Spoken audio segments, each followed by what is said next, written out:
Федераль йылышка мөрәҗәгатендә Россия президенты медицинаны һанлаштыруды дәвам итәргә кушты. Сәламәтлекне һаклауда технологиялар халыкка һәм табибларга ничек ярдәм итә? Бүген ул хакта һөйләшәбез. Һаумыгыз.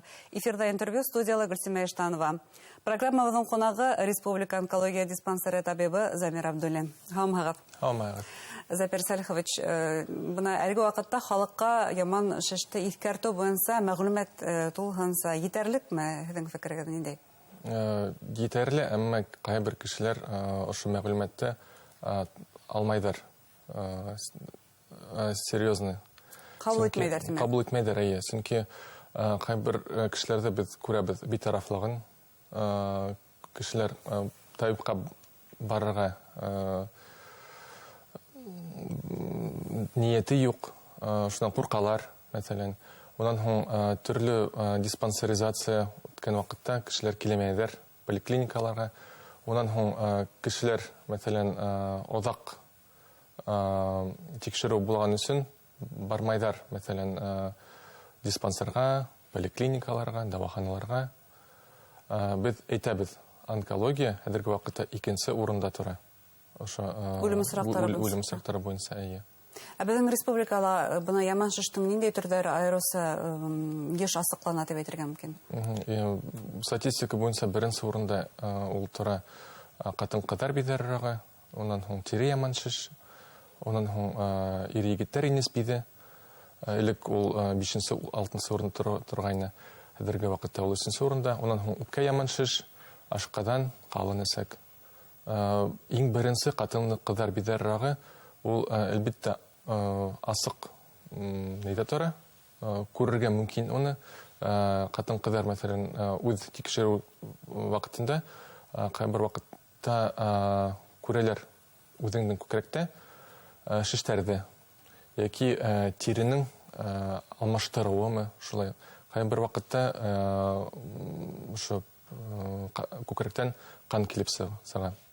Шулай яралар, мәсәлән, күбеһенчә яраларын күрәбез без, әмма ошо сырыктарда ул 3-нче, 4-нче стадиялы асыклана.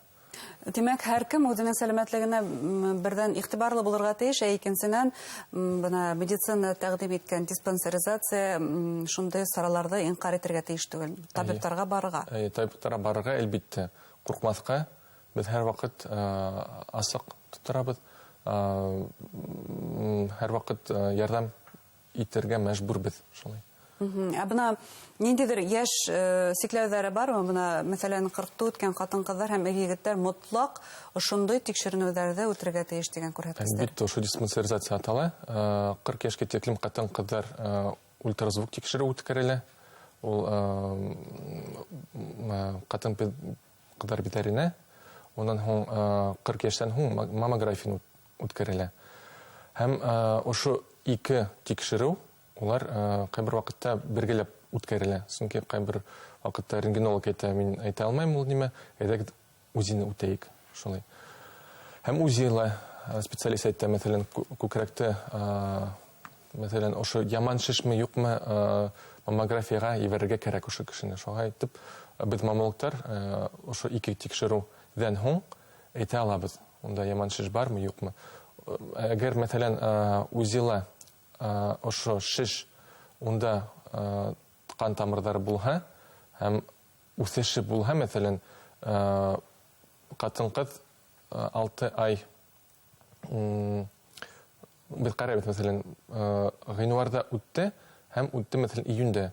Январда булды 1 сантиметр, июньдә, мәсәлән, 2 сантиметр. Тимәк, үсеше бар. Тимәк, ошо шеште тонкий игольный пункцияны без эшләбез, биопсия булһын алабыз. Унан һуң тикшерәбез. Бар монда яман шеш яман күзәнәкләр юкмы? Буна 40 елдан һуң катын-кыз ел һайын тикшеренү үтеп тора, шулай бит. Үткән ел белән сагыштырып, шулай ук мөмкиндер, мөгаен дә хакланалар был. Шулай ук хүрәттәр. Һәм дә, мәсәлән, бер елда ошны көтмәскә, мәсәлән, бернинди алмаштыру булһа, үз тикшерүдә, мәсәлән, яман шеш тапты. Димәк, ул хирургка яки онкологка барырга тиеш. Шулай. Ир-егетләр өчен 40 яшьтән һуң һәр ел простат специфик антигенды ул кандан бирелә. Һәм без карайбыз. Мәсәлән, 4-тән югары булһа, димәк, уның бернинди воспаление бар. Мәсәлән, 8-12 булһа, яки 20 мәсәлән, демәк унда Бұл анализга карап без әйтәбез, бәлки уның иригитеринис битәррагы бардыр дип. Унан һуң шул ук пункция биопсияны эшләбез, унан һуң дәвалау битен. Юанысак? Юанысак без эшләбез иң беренче ул ириграфия, унан һуң колоноскопия, кабер вакытта компьютерный томография, магнитный резонанс томография, унан һуң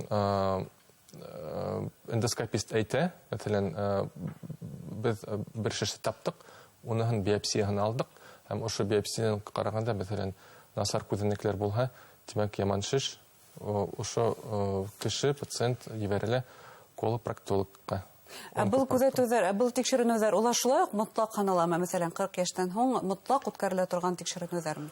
Кайбер вакытта ошо юаны секторында һөйләшәк, кешеләр бирелер кал скрытую кровь дип атала.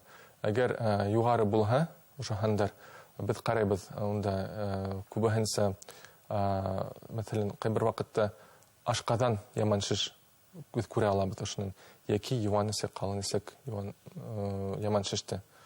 Унан һуң без тикшерү эшләбез. Иң беренче ириграфия, унан һуң колоноскопия. Артабан тикшеренүләр китә инде. Әйтегез, бына ошо һез ханап үткән бүтән булган тикшеренүләрне үткәрер өчен урыннарда, районнарда, район үзәкләрендә һәм калаларда онкологтар җитәме? Әле ул бары тик бына терапевтлар эшләй торган тикшеренүләр. Әгәр районда онколог булмаһа, ошо пациент ибәрелә терапевтка яки хирургка. Ошо терапевт-хирург улар карайдар. Мәсәлән, яман шишкә берниндәй сифаттары булһа, ул центр удаленной консультации, безнең РМИАЦ бар программа. Ул ошо медицинская программа аша безгә ибәрә диспансерга. Без бер үз көндән һуң җавап бирәбез. Мәсәлән, ошо кешенең яман шиш сифаттары бар. Без ошондый тикшерүдә, мәсәлән, безнең диспансерга ятылабыз. Элек кеше килгәйне, мәсәлән, диспансерга, бер бер адынан һуң килегез, ошо тикшерү эшләбез. Унан һуң ошо тикшерүдә үтһә, без әйтәбез, тагын килегез, ошолай итеп кеше, мәсәлән, йөри, айда, мәсәлән, 2-3 тапкыр була. Хәзерге вакытта ул бер көндә, мәсәлән, төрле тикшерүдә үткәрелә ала. Ягъни районда тикшеренүләр үтәлә, шуларның һөҙөмтәләре менән һез күрәһегез. Күрәбез. Һәм һезгә нисек эләгергә, нисек барырга? Ошо центр удаленной консультация аша. Без 2-3 көндә җавап бирәбез, касан килергә, тикшерүгә. Тикшерүдән һуң улар, мәсәлән, шул көндә специалистка эләгә.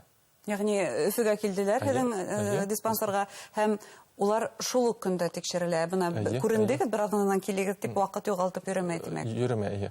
Әммә ҡайбер ваҡытта булһа, мәсәлән, колоноскопия, яки фиброгастроскопия, фибробронхоскопия үткәрелһә, ул эләгә специалистка, специалист әйтә, һеҙҙең бөгөн биопсияны алдылар. Һәм ошо биопсия әҙер була 7-10 көндән һуң, без һеҙҙе, мәсәлән, яҙылабыҙ тағын 7-10 көндән һуң. Һәм әйтәбеҙ, мәсәлән, һөҙөмтәләрен, нимә унда булды. Әгәр, мәсәлән, яман шиш булһа, тимәк, без әйтәбеҙ, заведующий ебәрәбеҙ инде, ниндәй ни була, дауалау, яки операция, яки нур дауалау, яки химиотерапия. Әгәр беренсе, икенсе стадиялы булһа, тимәк, ошо кешегә операция була. Әгәр 3-4 стадиялы булһа, тимәк, яки нур дауалау, яки химиотерапия. Күбәһенсә 3-4 стадиялы киләләр. Иң беренсе һорау булды, нишәп кешеләр килмәйҙәр дип. Кешеләр киләләр, әммә һуңғы осраҡтарҙа. Әммә иң беренсе, икенсе стадиялы килеүе кешеләр әйт киләләр. Сөнки кешеләр, белмәйм, түҙәләрме шулай, мәсәлән, иғтибар итмәйҙәр. Әйтәләр, үтә тип ошо ауырыу, ауыртыумы. Ошонан ҡайбер кешеләр хәлһеҙ булалар, ябағыу, ошонан ҡан килеп сығыу. Кешеләр әйтә, бөтә тип. Һәм бөтмәй. Һәм шуға без әйтәбез, мәсәлән, беренсе стадияла асыҡлау кешенең, мәсәлән, асыҡлаһаҡ, беренсе стадияла 6 ай үтһә, ул икенче стадияга әйләнә. Күсеү ихтимал. Һәм икенче стадияга, өченче стадияга ул 1 ел үтә. Һәм мәсәлән 2 ел үтә, мәсәлән 4нче стадияла була. Шулай 4нче стадияла кешеләр одак яшәмәйдер. Кызганычка каршы. Зур рәхмәт һеҙгә еткергән мәгълүматтарыгыз өсөн. Һәр кемгә үзенең сәламәтлегенә, һаулыгына уйланырлык һүзләр әйткәнегездер дигән ышаныстабыз. Хөрмәтле тамашачылар, безнең студияла Республика онкология диспансеры табибы Замир Абдуллин булды. Игътибарыгызга рәхмәт. Һау сәламәт булыгыз.